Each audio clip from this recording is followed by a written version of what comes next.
Hey, it's Daniel and Gav, and we've played 4 hours of Resident Evil 7. We've got 8 minutes of gameplay for you, so we're going to talk about some of the things we really liked.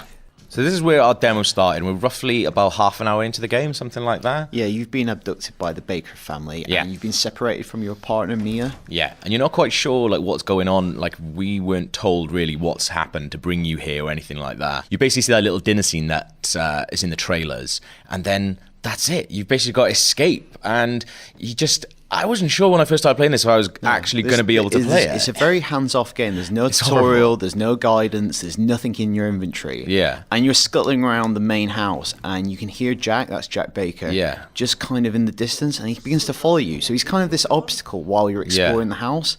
And you don't really know how to tackle him whatsoever. Because you've got nothing on you. Like, you're so vulnerable, and that is terrifying. Like, I'm quite a jumpy person anyway, and just having basically what, at the time, is an unstoppable machine coming after you right at the beginning of a game. Yeah.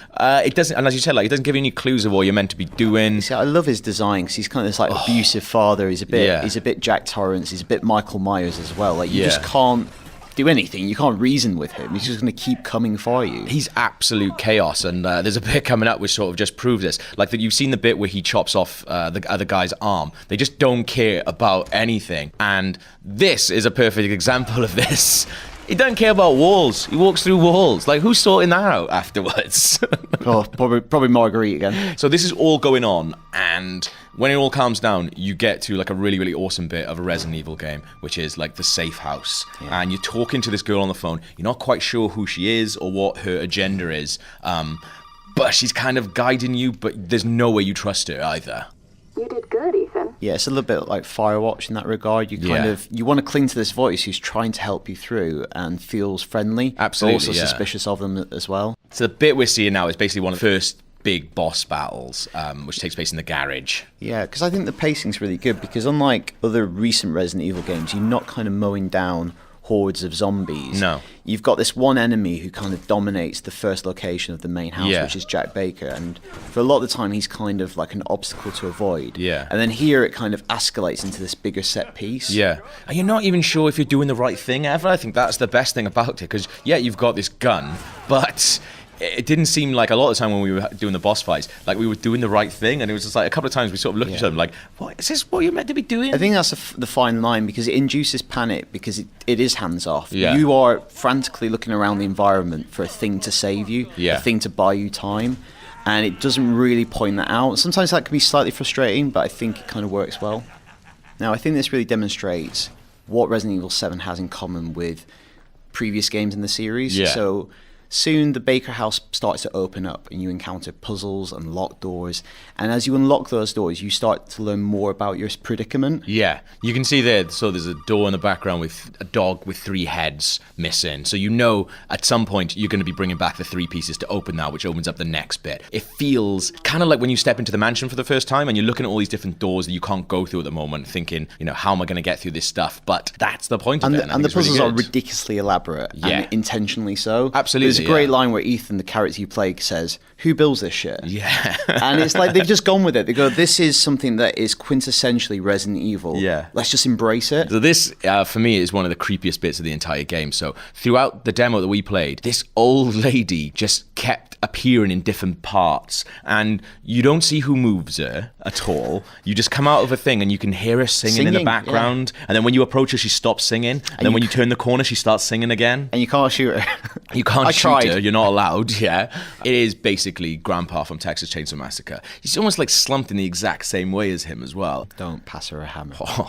But again, like, very strongly themed rooms like the Spencer Mansion, which you have to explore, usually with Jack breathing down your neck. Like, as this is happening, you can hear Jack kind of prowl in the corridor, so you need to be like quick and alert and ready to hide any single moment. Absolutely. And for me, like, this is really similar to Resident Evil 4 in the fact that, like, it just feels like they're normal people that something has happened to. So you remember, like, in Resident Evil 4 where, you'd happen upon the village, if the people haven't seen you yet, they're just like, taking wheelbarrows around and just going about their normal day. There's a half-done billiards game in the background. Like, these people were just normal people. What has happened to them to turn them like they are? Well, you start finding notes which kind of you start to piece together a timeline to what happened to the Baker family. So yeah, what we're about to see here is one of the doors that you unlock later on. This is the Scorpion door. So obviously, it looks pretty intimidating. You know something quite useful is probably in there. Yeah. So you have to find a Scorpion key, but there's also a mangled snake door and a crow door. Yeah. This as well is another part of the Baker house you go into. And it's kind of like the processing area, I think it is. So it's kind of where they've been doing some naughty stuff. For me, this is probably one of the most disappointing bits of the demo because you come up against enemies that are quite sort of classic Resi enemies, the molded. They're kind of a bit like the Regenerators from 4 or the Ooze from Revelations. You know, this is Resident Evil iconography. Yeah. But it feels more like a gauntlet for you to use up all your ammo. Yeah. To make you helpless once again, perhaps. Yeah, maybe. I kind of feel like I was less afraid of the world that had been created because I knew that these things were in it. Because if these things are in it, there's some kind of supernatural element to it. It just felt scarier when it was just Jack and Marguerite sort of like trundling around the house and like coming after you. When you see these monsters, like, I'm not afraid of these.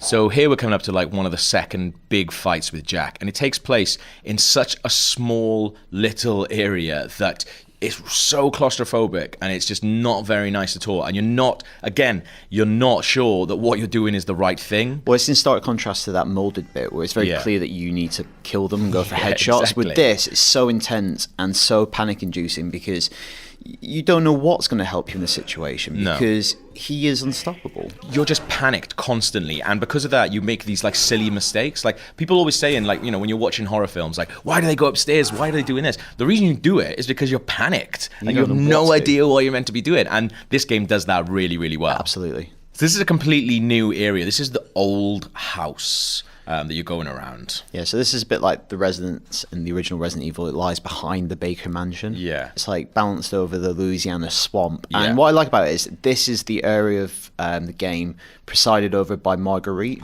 Jack's wife.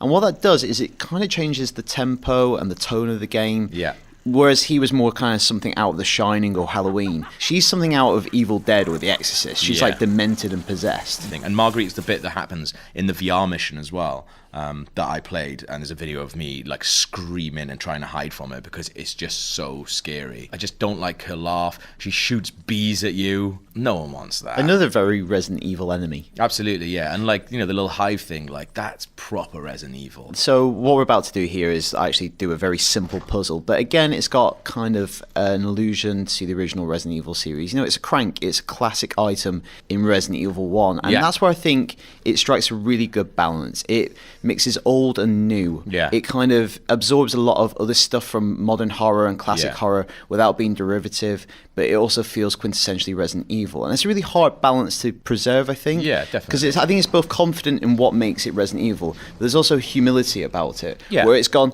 oh, you know, a lot of modern horror games have moved on. Yeah. They've gone first person. They've made their character vulnerable. Maybe we should be doing that as well. It hasn't been too proud to change. Oh, man. So coming up here is a bit that in the demo, we were in a really dark room over in Japan, and it's probably like the scariest bit of the entire thing. So yeah, she comes up and scares you, and I don't think I've ever screamed like that whilst playing a video game. Well, I believe your words were, off, lady. Yeah, it was horrible. Everyone was laughing at me. So Gav, in short, is Resident Evil 7 scary? It's so scary, man. Like, I'm not going to be able to play it by myself. And I'm definitely not going to be able to play it by myself in VR. Welcome to the family, son.